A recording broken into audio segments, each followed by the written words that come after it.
This is the KJ Singh Show with your host, KJ Singh.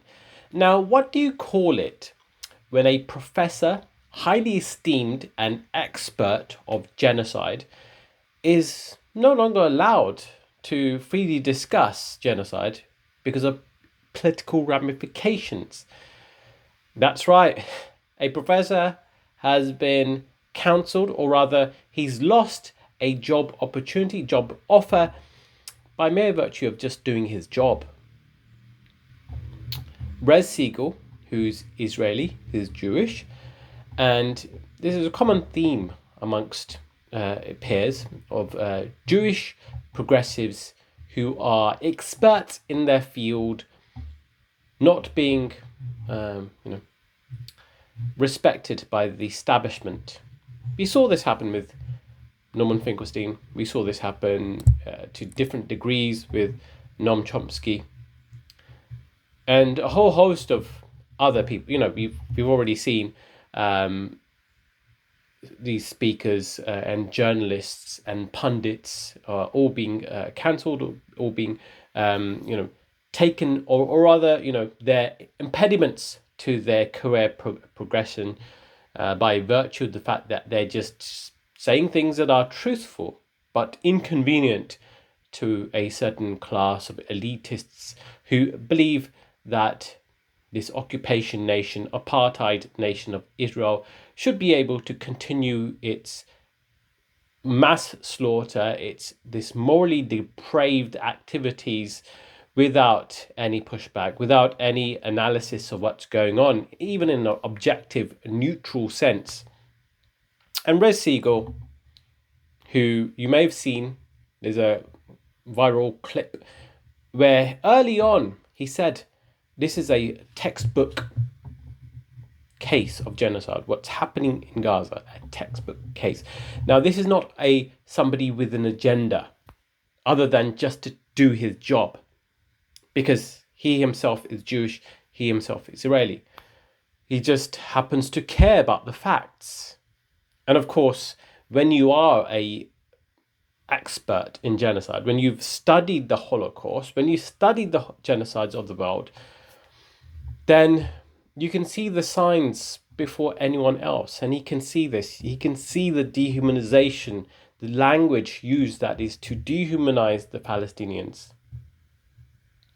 The language that is just completely normalized, and this nation state given carte blanche to commit an open genocide in full view. Because here's a crazy thing.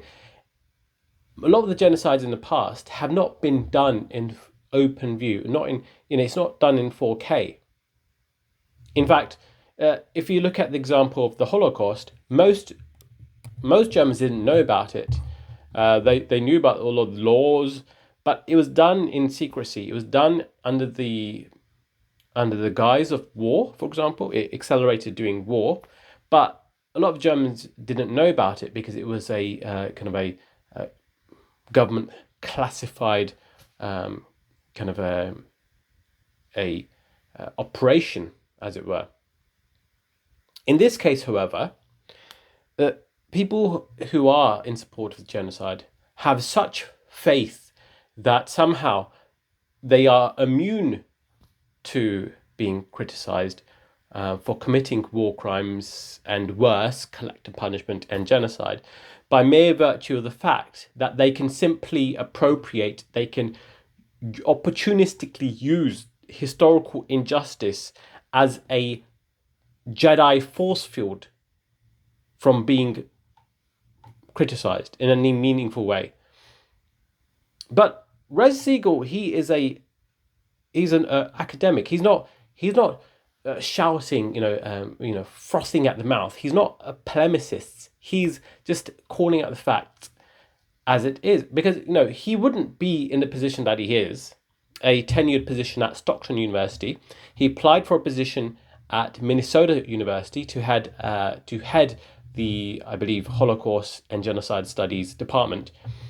He was on the way to getting the role, and then external forces and a board of directors, they protested against it, because of course, when you are a genocidal supporting, apologist, you don't want your egos, your identity to be smeared. You don't want your a, a bruising of your most cherished, pure, and just sacrimonious identity to be affected. And that identity being that you're a Zionist who believes in this nation that cannot do any wrong. Well, suck it up, because this nation is committing the worst of worst war crimes. And a lot of it is done, in secrecy. We saw the uncovering of these mass graves days, if not weeks, after the massacres that have occurred in Al Shifa and surrounding areas in central Gaza. And massacres could be happening right now, but due to the very blanket of silence, of the fact that electricity has been cut off, the fact that Al Jazeera has been outlawed in Gaza.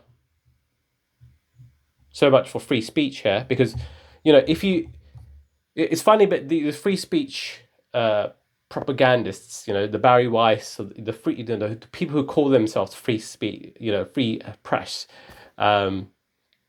these self-identifying liberals, these free speech warriors, they all seem to not care about having any opposing view of this disgusting ethnic cleansing, genocidal, apartheid nation.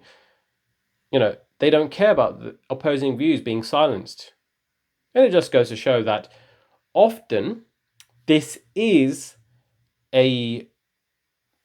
it's a form of white supremacy, but they're using the aesthetics of social justice, of liberalism, of democracy, in order to obscure what is happening. And we're going to see this more and more over time. We are seeing, for example, the tension between Israel and Iran. That's going to heat up as we're seeing, if we Hamas are not going to be taken out, because of course it would be like saying that the whole of Palestinian people are being taken out, because they're if you were to see how Hamas rise into power, it's because it's a response. Hamas are literally just a symptom, not the cause.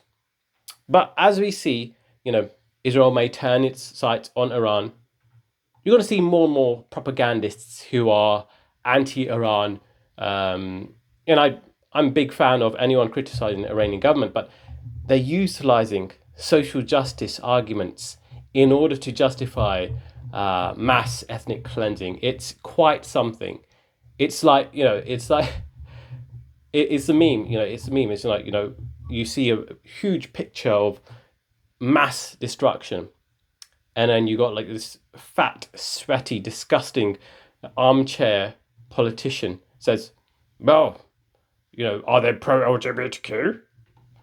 Well, those indiscriminate bombs have killed a lot of LGBTQ people. So, but this social justice superficial argument is used to try and gain the ears and the hearts and the minds of normies, of centrists, even people who marginally on the left. But let's be very clear here. Before you can even discuss social justice topics, you have to understand that our survival is the foremost important thing. It's so much for it's, if you care about LGBTQ values, you also have to understand that we care about LGBTQ values because we care about human freedom, human existence. But if you've taken human freedom and existence out of the picture by bombing people relentlessly, then the social justice matters are evidently something you don't really truly care about. And we can quite clearly see that Palestinian people of the LGBTQ persuasion have been blackmailed by Israel in order to act as spies within Gaza. This is well documented. So they don't really care about the LGBTQ community anyway.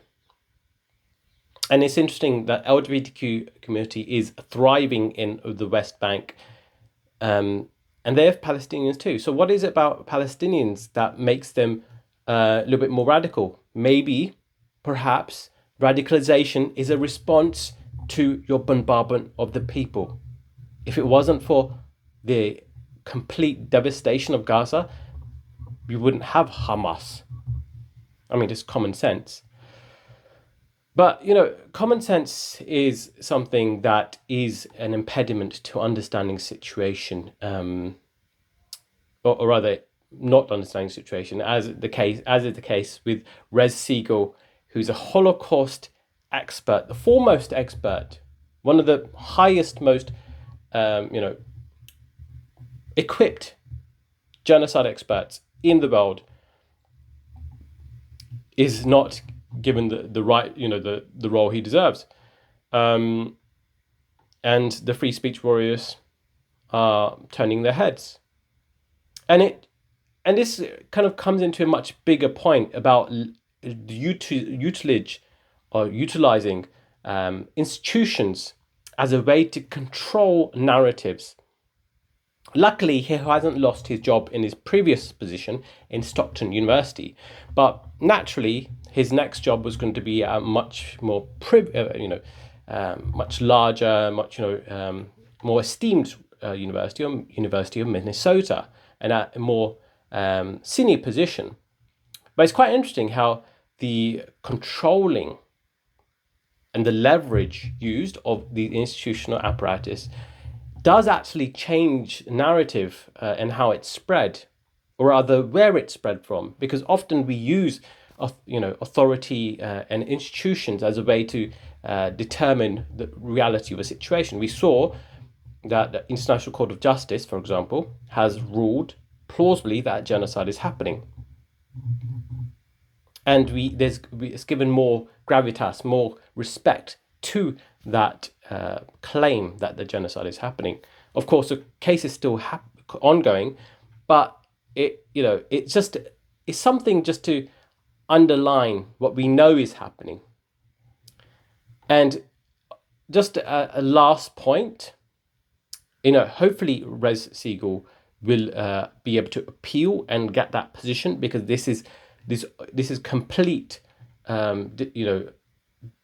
disrespect of the academic freedom of free speech and free inquiry into the truth.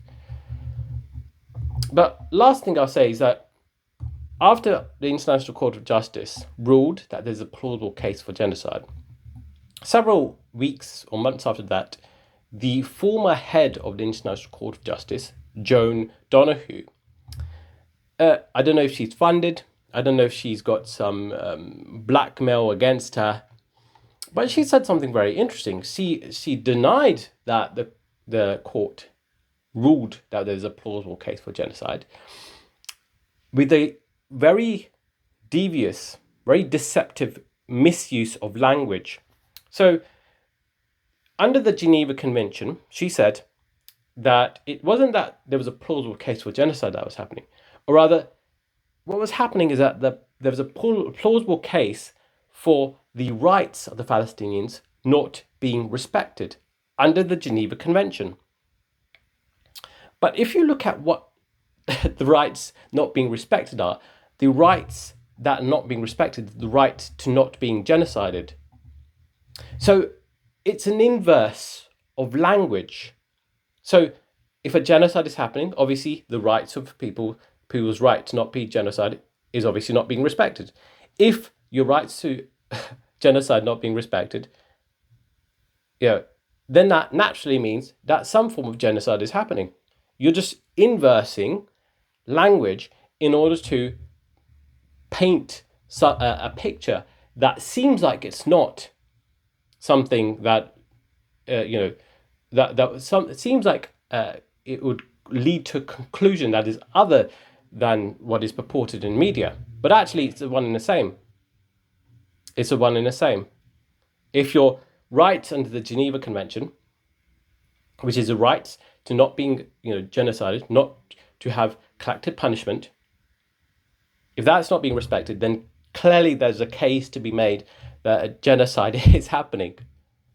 I mean, it's not rocket science, but this deceptive use of language is used as a way to leverage her position as a former head of the ICJ in order to change public opinion. And that's what it's all about, changing public opinion.